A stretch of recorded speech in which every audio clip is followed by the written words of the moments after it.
Hello everybody, and welcome to our online debate on the EU ETS, empirical evidence and lessons learned after 13 years.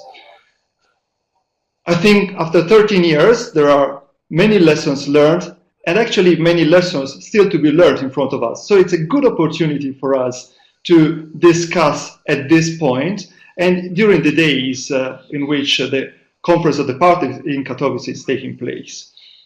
As you probably know, the online debate is part of the LifeSci project, the project that has been conducted since September 2016 by my team at FSR Climate with the aim of supporting policymakers and member states with the implementation and development of the EU ETS.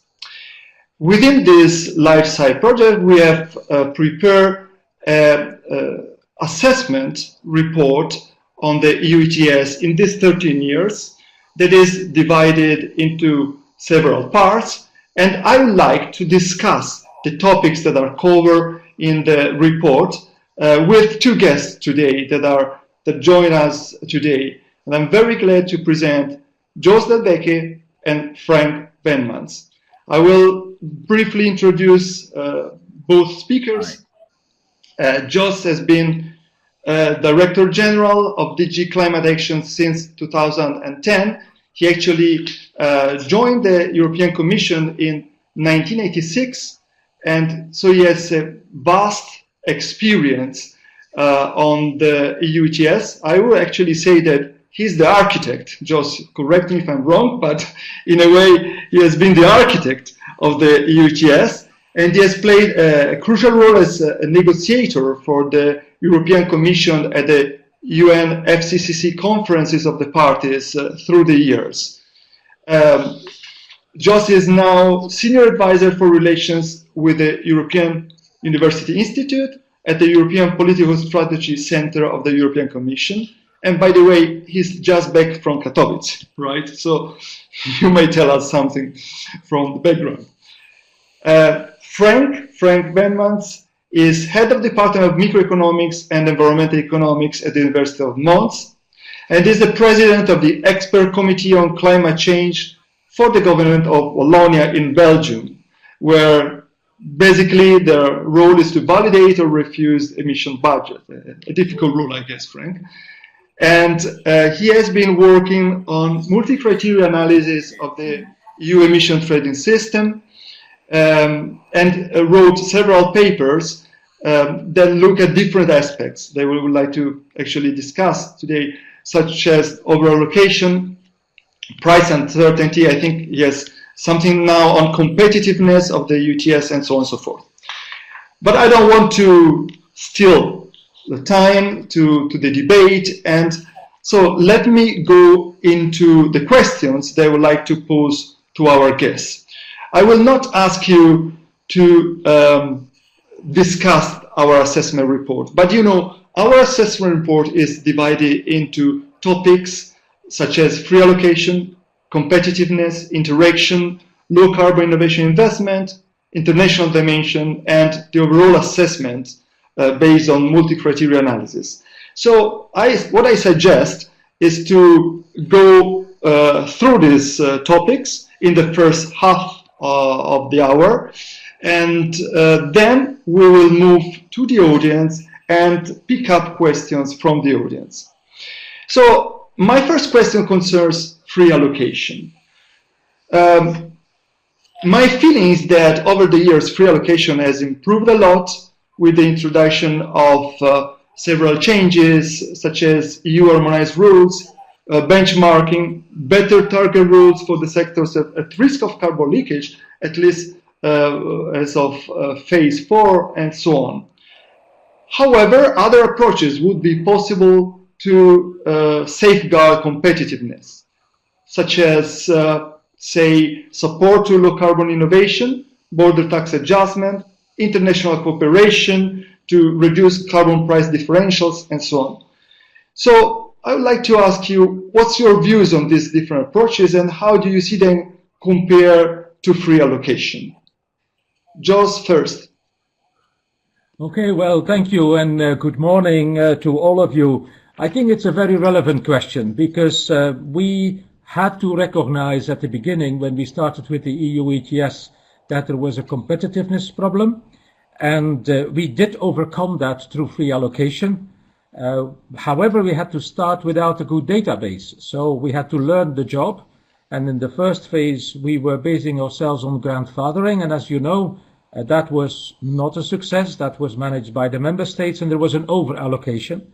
So we then went into benchmarking, and I think that proved to be a very powerful tool, because through the benchmarking, we are also rewarding, apart from through the price, we are rewarding those companies which have and utilize a good environmental and technological standard in their capital stock. And so benchmarking, I think, is going to be the way to use until 2030. So far, it worked well. We paid a lot of attention in the latest formulation not to over-allocate, but to make sure that there is always a shortage to whatever company, so that the marginal cost of abatement is still functioning through the price. Now, on the alternative methods, the jury is now open, and in particular after 2030, where we know that the targets are going to sharpen up significantly, we will have to have industrial innovation, and the jury is out how expensive that industrial innovation, let's say for steel, for chemicals, for cement is going to be. And if it would turn out that low carbon steel and cement and chemicals is going to be expensive, then I think the trade debate and the border tax adjustment debate is going to come back. But let me repeat, we are not yet there. We are not yet in 2030. We are not yet facing an aggressive reduction of the carbon emissions. And the benchmarking as it stands now is functioning. We are updating the benchmarks. We are updating the whole system. And that is following a straight and tight timeline in the coming years. But benchmarking is going to be the way to go for the coming decade. Great, thank you, Jos. Frank, your view on this issue? Hello. Good morning, everybody. I'm also very happy to share my thoughts in this debate. I also think that benchmarking is largely an improved way of organizing free allocation compared to what we had in the past. If we think about zero carbon or minus 80% in 2050, so if we think about this period beyond 2030, I think a consumption tax is something that we should think about. So the idea is that we have these benchmarks, and we could install in Europe, say, if for every ton of steel you have 1 ton or one free allowance, then we could say there is a consumption tax that is the equivalent of 1 ton times the mean carbon price, and that could apply to imports as well as European production. It would be less sensitive than border adjustments, in the sense that there would not be a need to measure the carbon intensity. Therefore, WTO rules would be relatively easy. And it also would help the fact that in a more stringent, in the future, when we think about deep cuts in emissions, you also need a mechanisms to make sure that substitution between, for instance, cement and wood would go towards the advantage for the less carbon intensive materials. And also, like if you think in construction sector, you can substitute, you can think about smart design with less cement. And with the current rules where there is a free allocation, the price of carbon is not necessarily in the end product, and this consumption tax will also be help this channel of efficiency. And for innovation, I think what we lack most for the moment is rather the high-end spectrum of technology, things like CCS, power to gas, hydrogen, and these are things that are beyond only reallocation. But we can come back to this when we discuss. Thank you, Frank. Just want to add something? Yes, well, I'm very cautious with advocating at this point in time with a consumption tax, and I would like to ask Frank what we see today in the streets of Paris. You know, is the reaction to a tax? Of course, it's a very different tax, and I have not to say that as an economist I also prefer to some extent taxation. But I think that the carbon market has been more powerful to get started in putting a price on carbon compared to taxes, because every time we start with a tax, the political debate dies away. But that's political opportunity. The more substantive question I have to Frank is, your model of a consumption tax speculates on substitution between products. And while that is okay in principle, you miss out on the most important substitution. That is, for example, steel. You have to advocate steel that is produced in a low carbon way compared to steel that is produced in a high carbon way.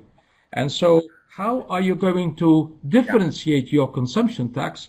Because you can differentiate, if I understand it well, between cement and wood, or cement and plastics or whatever, but you can not inside the same category of, say, steel, differentiate sufficiently well between steel produced in a low carbon way and steel produced in a high carbon way. Your consumption tax is simply unable to differentiate that compared to what we currently are doing with the benchmarking under the ETS. It's highly differentiated, and if you are more capable of producing your stuff with less carbon, then you are rewarded through the benchmarks.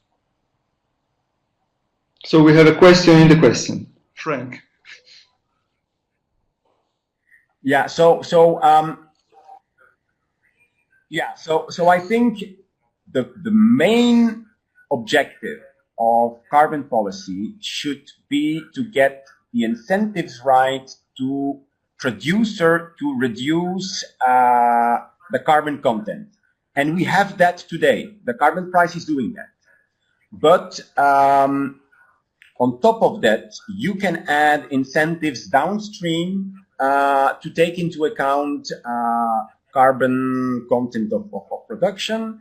And that's not fully realized with reallocation. So the idea is, if you have low carbon steel and high carbon steel, in the current system, they would have the same benchmark. And so the low carbon steel probably has enough reallocation, and the high carbon steel probably has to buy extra credits, or the inverse. Maybe the very low carbon steel would have some free allocation in excess, and the consumption tax would be the same. It would be just compensating on the downstream market the fact that the same amount for both, and it is economically, technically equivalent to a full taxation, or like a carbon market without free allocation, but you circumvent the problem for exports and imports. And so from an economic perspective, the incentives would be the same as a carbon system, where a carbon market where there is no more free allocation. And it is a way of designing the system that, from an international perspective, it is more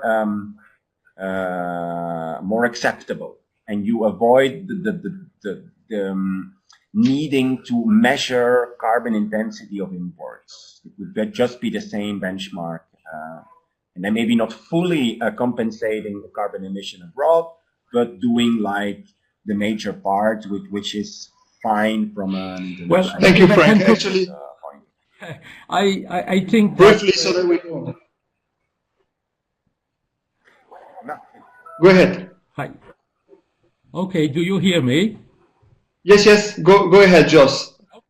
Okay. Well, my picture fell out, but I just wanted to react to what Frank just said, because I fail to see how a consumption tax, where there is no need to measure carbon intensity, can be sufficiently powerful to differentiate towards the policy of using less carbon. But I think we can park that perhaps as a question for further investigation in the work that we are currently doing in Florence, because I think it's a pertinent question, but I think that what should guide the debate is what is the most powerful in terms of reducing the carbon emissions from the industrial sectors concerned, and I'm more than ready to go into any question on the details related to what is being proposed. But my only question is, do not refute too easily benchmarking, because the benchmarking is a system that is quite refined and has been carrying the industry on board, because it is incentivizing in what is seen to be a fair manner. So thank you.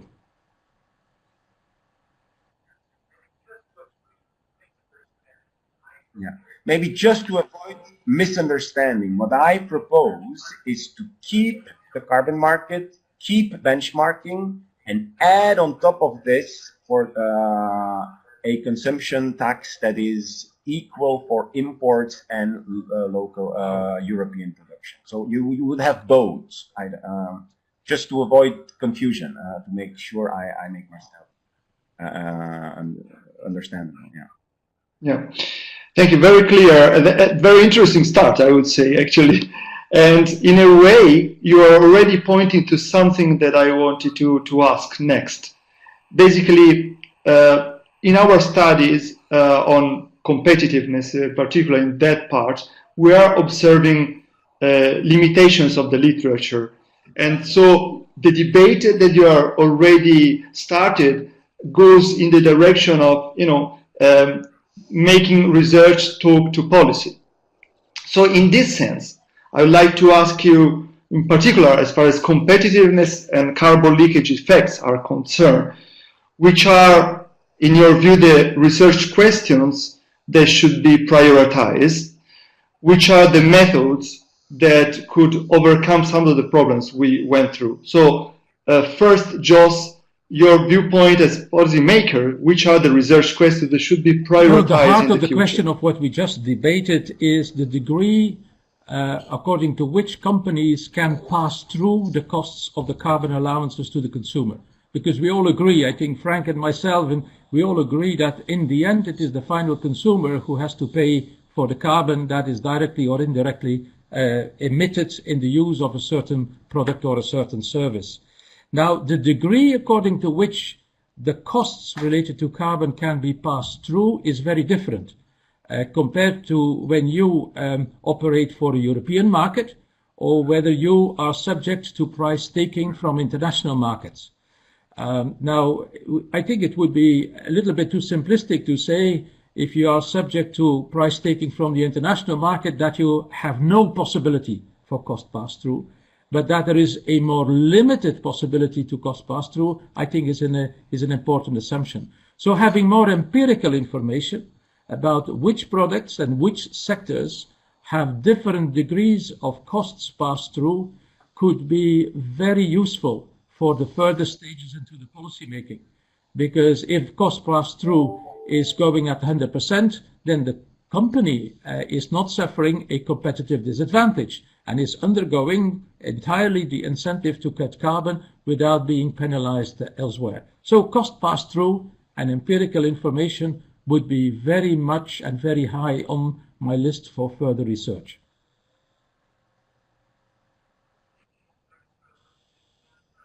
Thank you, Jos. Frank, in your case, I would like to ask about the methodologies that could overcome some of the problems. The problems that we found in the literature were basically limitation of the analysis to phases 1 and 2, almost lack of sector-specific effects, and short-term analysis. So most estimated effects are short-terms right now. So what can we do to improve the quality, the quantity, and the policy relevance of our research? So, yeah, I think we indeed have most of the research being done on the short term. We ideally would like to have a better view on investments, and we have data issues with investments. So investments are not necessarily, we don't have detailed information on investments. Research and development is even worse. So firms get, if they just report R&D expenses as current expenses, it's a way of postponing taxes. And so it's very difficult to get access to investment. I was working on Belgian data, and so the Belgian Statistical Bureau, they have a lot of information, but the information needs to be anonymized, and then this was such a big difficulty that I stopped the project, and I was like the first one to work as a researcher on this data. This anonymity is a big hurdle, and it would be good to have better, more access to these interesting data that sometimes are available in different states. And then the most important question is the long-term effect. And I think some governments also see in green technology a way to give industrial development in Europe a better future, and think that in the long run, if we are on the forefront of low carbon technology, we can gain as a player on international markets. So you want long-term views, but then the counterfactual is very difficult. What would Europe have been if we were not doing a lot of different types of policies? And so I did a qualitative research interviewing managers, and I have the impression that here you have, it's a little bit valued in our branch. These managers come up with very interesting storylines, often different from what we have from textbooks and theory. And this is like a way of research that can be complementary and also handle this problem with the difficult counterfactual for very long-term effects of technology development and different pathways of industrial development. If I get it right, Frank, what you're suggesting is that we have qualitative analysis complementing quantitative analysis, right?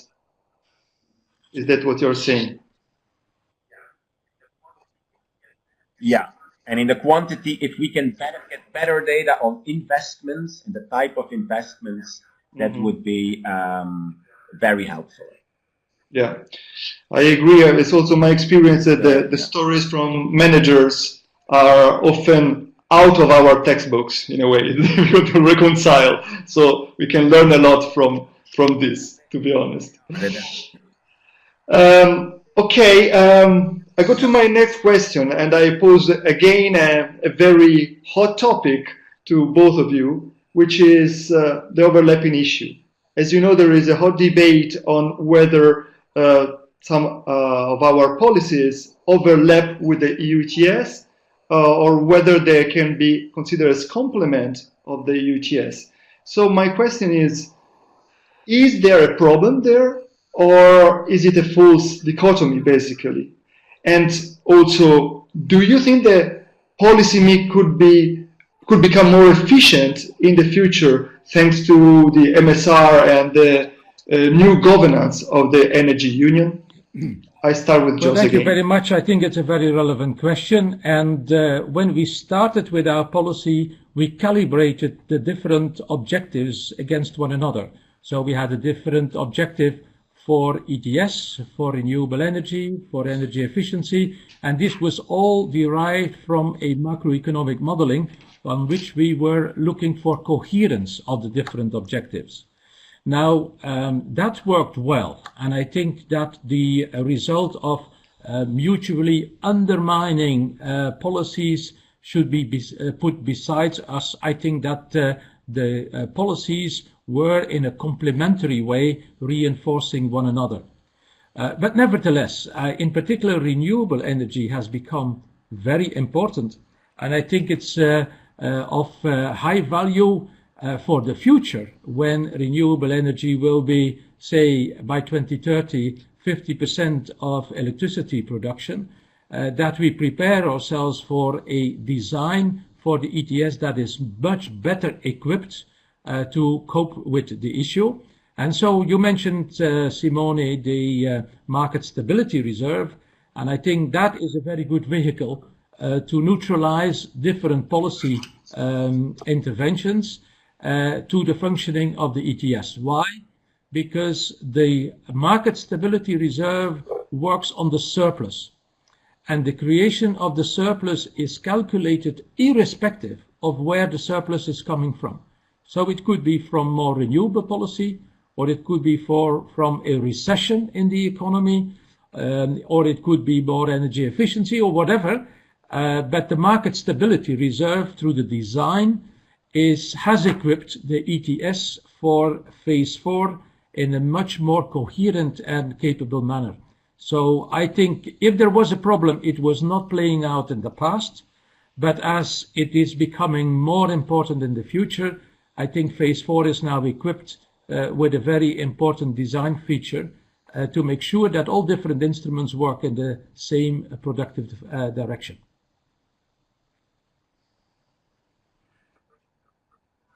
Thank you, Jos. And actually, you used twice the word coherence, and this is one of the criteria that we have used for our overall assessment, because I think internal and external coherence are both crucial aspects of the EU ETS to be considered for the future. Frank, I turn now the question to you. Yeah, so I would like to stress the fact that climate has two major market failures. So the one that is very, very well known is the CO2 externality, which companies should take into account in their production choices. But the second is innovation. Innovation is a public good and has normally, to move towards a zero carbon society, you need a lot of innovation, and innovation in general is undersupplied in a market, in a free market. And so in the first best world, you would have two instruments. You would have something that is the CO2 price for the externality, and you would also have something that compensates for an innovation. And so optimally, you would have different carbon prices for different learning rates, different technologies. So the subsidies for renewables, you can see them as a compensation for fast learning. And if you look in the big scheme of things, the fact that today solar and wind has become the cheapest option in many countries, also like India, Mexico, some regions of China, this is an enormous game changer. And so technology was largely developed through deployment in Europe, and that's a very big achievement. These renewable subsidies were probably not extremely well designed, probably over compensating, but in the big scheme of things, I think they were complementary. And then we can think further if you want really to think about innovation in the future. I think for this reason, there are some technologies that are very important with steep learning curves, such as CCS, so carbon storage and capture, power to gas, battery technology, the cement. So we will need cement that is based maybe on another process, or there are possibly options to stock carbon in bricks. These technologies, they will not be, we will not get them only with the carbon price of the ETS. So they need extra inputs, and we have to think hard about incentivizing them, and that's now the innovation fund that is funded through the ETS, but creates like an extra compensation for companies that are doing this technology development on high end. That is really needed, and we should really work on that in the future, I think. Thank you, Frank. I think distinguish when it comes to innovation. I agree with Frank. Innovation is absolutely important for the mastering climate change, and the industrial sector, the manufacturing sector that is covered by the ETS is going to play a key role on that. But we should distinguish between gradual improvements, innovation that create gradual improvements, and innovation that is rather a breakthrough of new technologies. And we know that breakthrough technologies in the early phases cost a lot of money. And I think that the carbon market on itself is perhaps not the best suited instrument to do that, unless the revenues from auctioning could be used to encourage breakthrough innovations. And that is exactly what the innovation fund that has been created is doing. Now, where the carbon market is helpful is through the price, is the gradual improvements in carbon abatement. And I think that the energy efficiency improvements that were made in manufacturing companies are very important. That is also what the work of Ellerman that was done for the Florence School of Regulation indicates. And we see that as well when it comes to shifts in the energy use away from coal towards natural gas. So these kind of innovations are encouraged through the price. But when it comes to breakthrough innovations, we need something in addition. And that is why we have now an innovation fund where a little or around 500 million allowances are set aside, which is today a pot of money of up to 10 billion euros according to current prices, which is a very significant help for industries in steel and cement and chemicals who want to innovate for low carbon breakthrough technologies.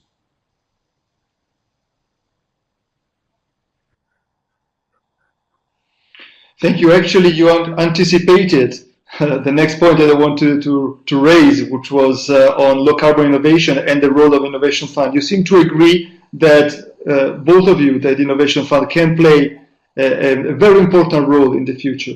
On top of this, I would like to ask you one question. We have observed in our assessment report that the ETS has mainly induced small-scale investments. And so you partly already answered, but what is your view on large-scale investments? Did the ETS perform poorly on that?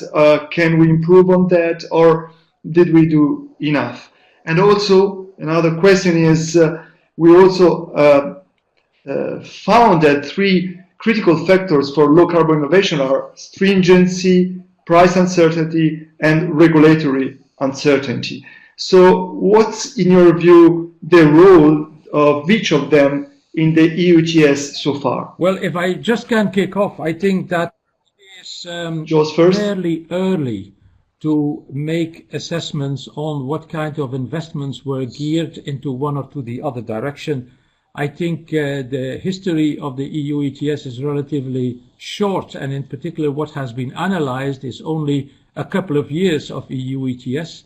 And if you are a company, the first thing you do with the new regulatory instrument is to minimize the adaptations to your capital stock and maximize the emission reductions. That's a very rational attitude. Now, the longer the EU ETS takes and the higher the prices are, the more I think big investments are going to be geared in a certain direction, which is low carbon. And I think that is going to be an evolution that we are going to see in a more outspoken manner. That's why it was so important to create regulatory certainty and having phase 4 done up until 2030, so that we have a minimum of changes to the regulatory environment between now and 2030. Because companies need a long-term framework, and that is being helped also by the Paris Agreement, because the perspective is very clear. It is towards low carbon and not just a little bit. You know that the European Commission just produced a long-term strategy for debate by the Council and by the Parliament, which indicates that we have to reduce our emissions with 80 to 95%, which is quite significant. That means that big investments will be needed, much more compared to what we had in the past. And I'm pretty sure that the carbon market and the EU ETS is going to contribute a lot of these big investments that we will need in the future.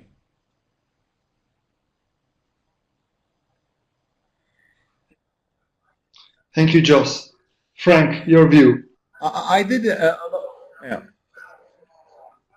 lot of interviews in 2012 asking managers on the energy efficiency investments that they did, what was did the uncertainty related to the carbon market motivate you to do this investment? And typically the answer was yes.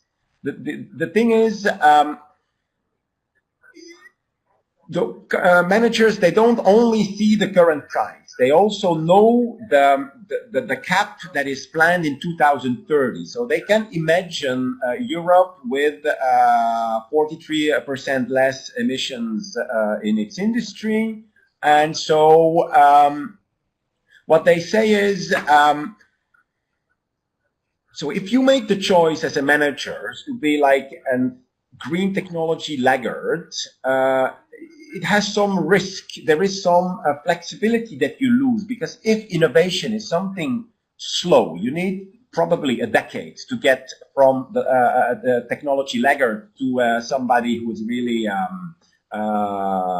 good at energy efficiency, for example. You may face bankruptcy just because if the price then becomes very serious, you may be just the least competitive in your sector. So to protect against this scenario from a real option point of view, you want to start innovating, to do gradual innovation from the start with a long-term idea in mind. And so many companies also, when they introduce internally a project, the price that they use for carbon is one that can be 15, 20 or 25 euro per ton. So that is like a role of uncertainty that has been less present in the literature. So the uncertainty can also be bad for investments. So it increases the cost of capital. It also, if there are some scenarios where a price that is too low would lead to a negative net present value, then this also is a kind of real option value that goes the opposite way. It's a reason to delay investment. But the idea that companies want to start early in doing the gradual things that in energy efficiency as an incentive from the carbon market, that was one of my major findings from these interviews. Great, thanks. I already see the questions coming from the audience, from the online participants. So Let me start picking up some questions that already arrived. First question is to Jos, and the participant asks, should the same benchmark apply to same products? Today, green hydrogen is not getting any free allowances, while fossil hydrogen do. Should this change to enable the same incentives for green products as for fossil-based products? Thank you very much. That's a very relevant question. And I think the fair reply I have to give is that I have to take note of the question, because benchmarks are made that they are playing out in a neutral manner. So a product benchmark defines how many free allowances you can get. However, I think that through the question, a very pertinent issue is being raised. When it comes to hydrogen, green versus fossil fuel-based hydrogen has a very different impact on the climate. And the question behind that is to what extent life cycle analysis can be introduced to differentiate between benchmarks. So I'm more than prepared to think further this question now that green hydrogen is becoming more frequently used, and it's of course a way we want to encourage. Good question. In principle, the same product benchmark should apply to all products. The real question in practice is how to distinguish between green hydrogen and fossil fuel hydrogen. But for further reflection. Thank you.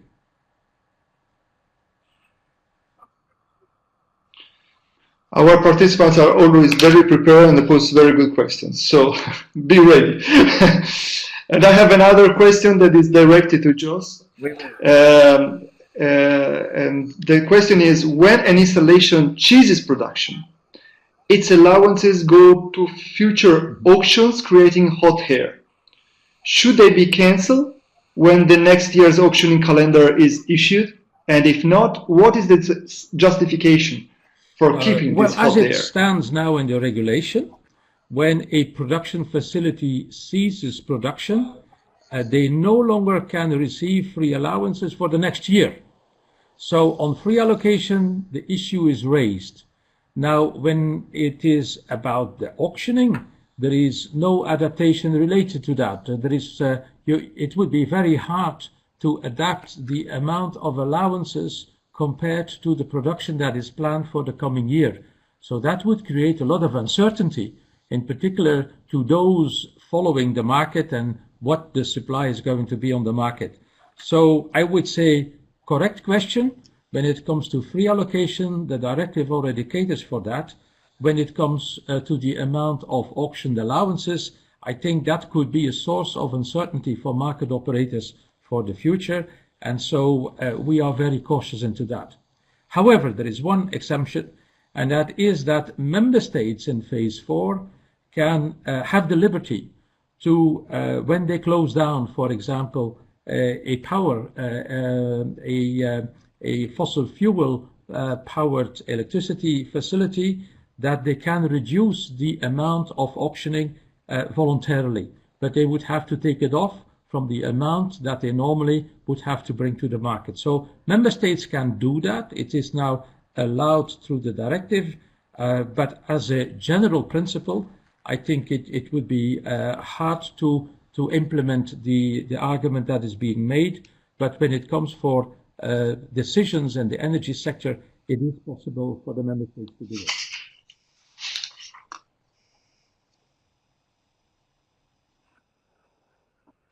Okay, great. I see some other participants typing questions, but in the meantime, if I may, since we are talking about difficulties that the EU ETS goes through and adaptation to the problems, I'd like to ask you a more international question on the difficulties.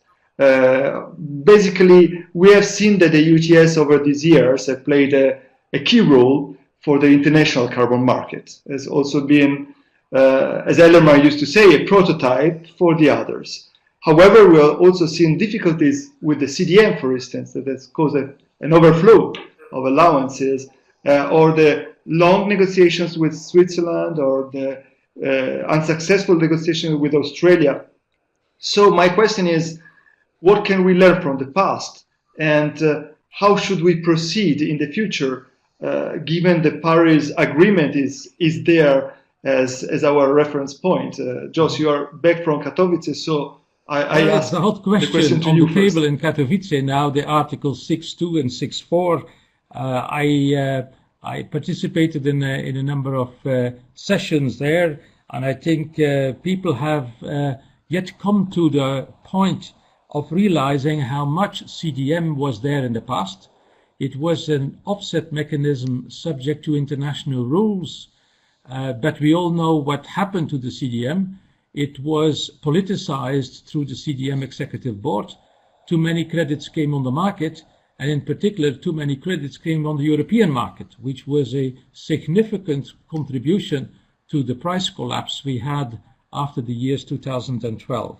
So we are very cautious with CDM. But there is a more fundamental question. Under the Paris Agreement, all countries have to produce their NDCs. Now, the objective of the NDCs is to cover all emissions of their country. Now, if all NDCs of the parties covering all their emissions, then the question is, if you want to have an offsetting mechanism like CDM, where are those offsets going to be generated?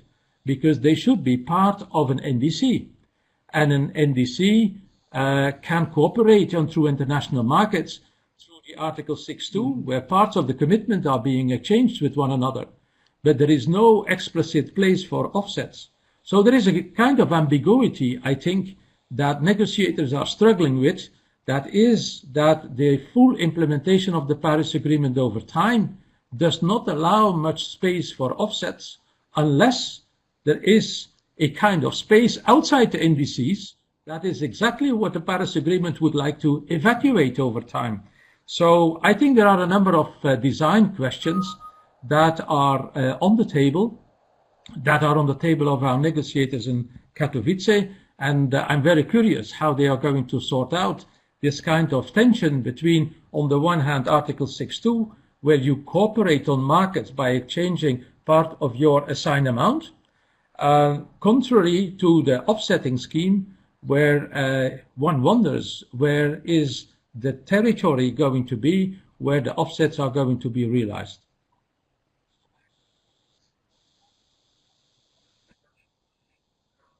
Thank you.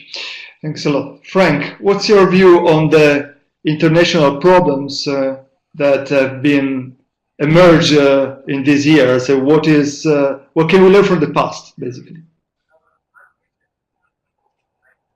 Yeah, I'm doing currently a research project on compliance and enforcement in the EU ETS in Europe, and what we find is that managing a database on allowances and verified emissions, it's much more complicated than most economists or maybe policymakers would think.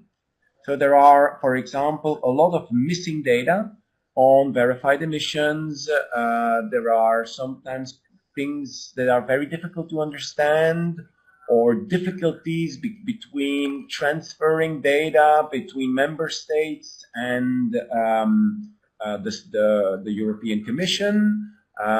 So in the past and before 2013, each member state has its own registry, and this was then assembled at the European level. So there are a lot of non-transparencies going on. I don't think it's fraud, but it's non-transparencies.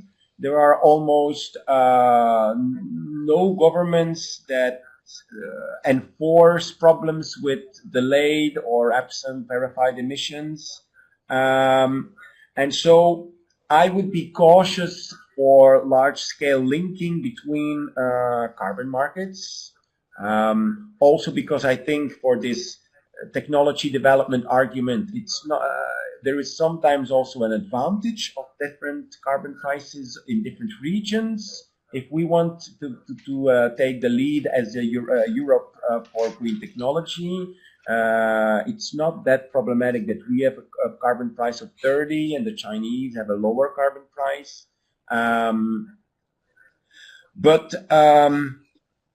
So that is why I would be cautious for big linking schemes.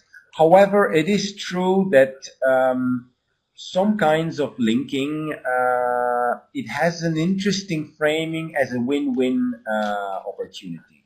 So if we link with a region that has lower marginal abatement cost, we would have the same result, the same carbon that is avoided at a lower price, and it could be then create extra motivation in this region where that is maybe less capable for generating the funds for these abatement investments. So in some way, I think if you think at the European, the EU ETS, you can conceive it as some kind of linked system between many member states, and if you look at it historically,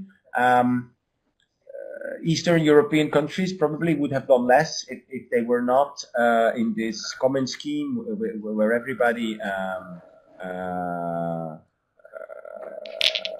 was linked in one single market. So that's then more the good story about linking with regions that are of similar levels of development and similar levels of transparency. Yeah, so I see your point. That was a common background.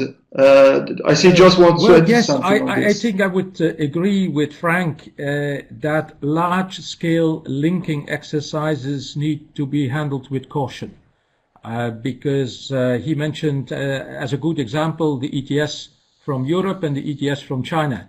You know, before you link up two major schemes, you have to think twice and you have to do a lot of checks. And the checks I would do first is the MRV question. Monitoring, reporting and verification needs to be absolutely excellent. If not, you cannot have trust in each other's system. So that is where I think if this story of linking would embark ever, it would have to be with small-scale linking and with intermediate steps, so that the two partners can start learning from each other what is in their precise system. There is a question I see on the screen whether the EU would link up with California. Well, I think politically it has been made clear by the Commission that it is not because the United States may leave the Paris Agreement that we would never consider linking up with the Californian ETS. I think it would be a good case, but lots of questions on MRV and on capping and on modalities would be on the table.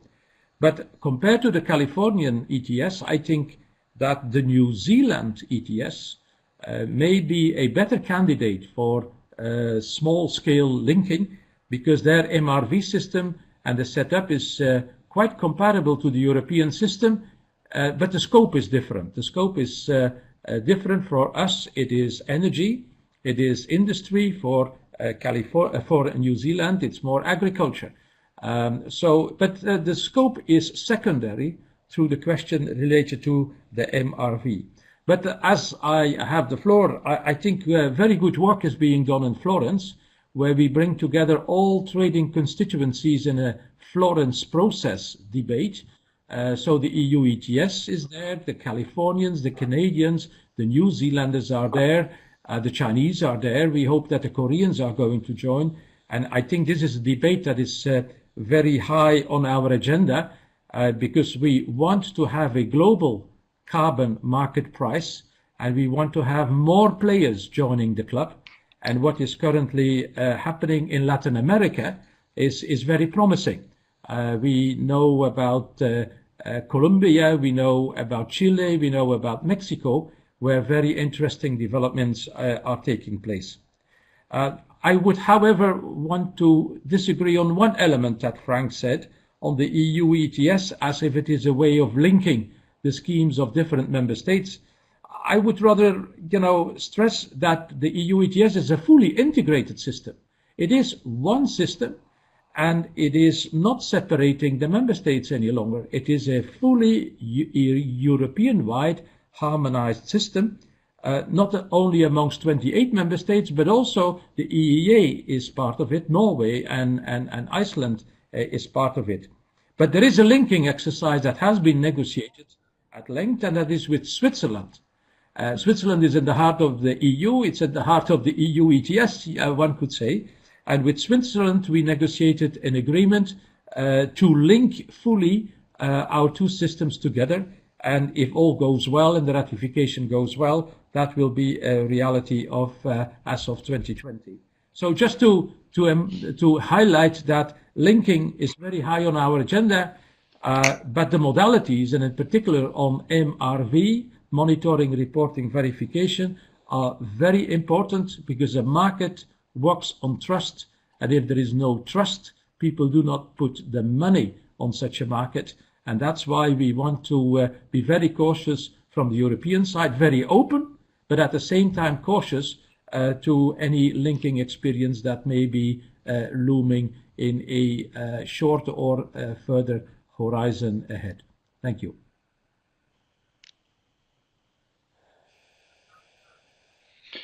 Thank you, Jos. We have only a few minutes left, to be honest, and I would like to take all the questions, but let me just take one very, very briefly, one coming on the SRR. To which extent SRI investments can help companies achieve their environmental goals?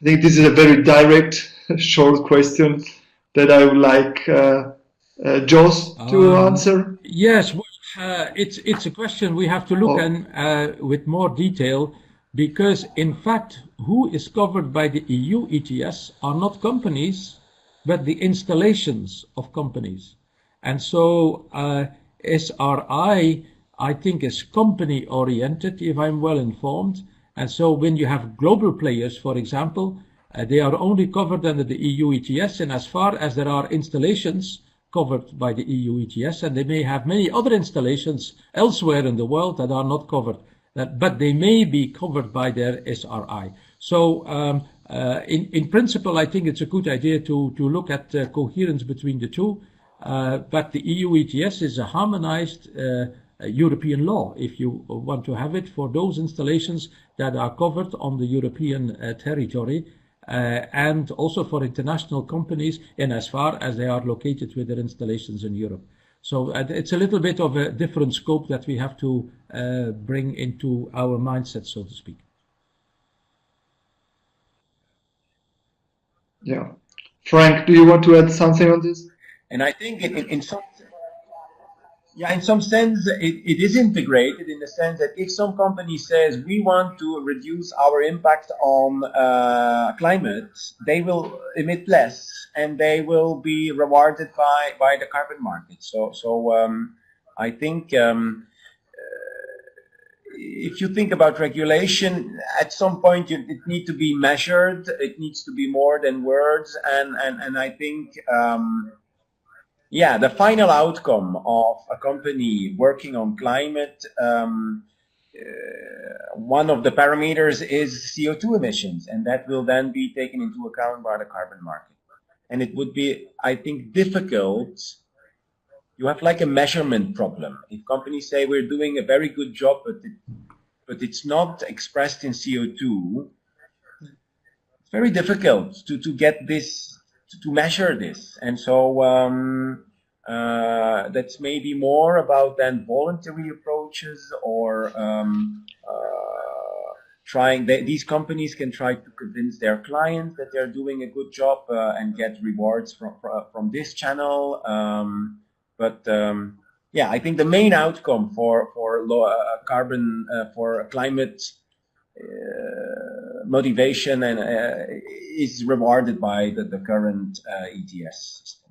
Yeah, that's a very tricky topic, I would say, the one that was posed in our last question. Actually, as many other questions were really raising very interesting issues. I have to apologize that we have to close due to time constraints. But first of all, I'd like to thank you all for your participation.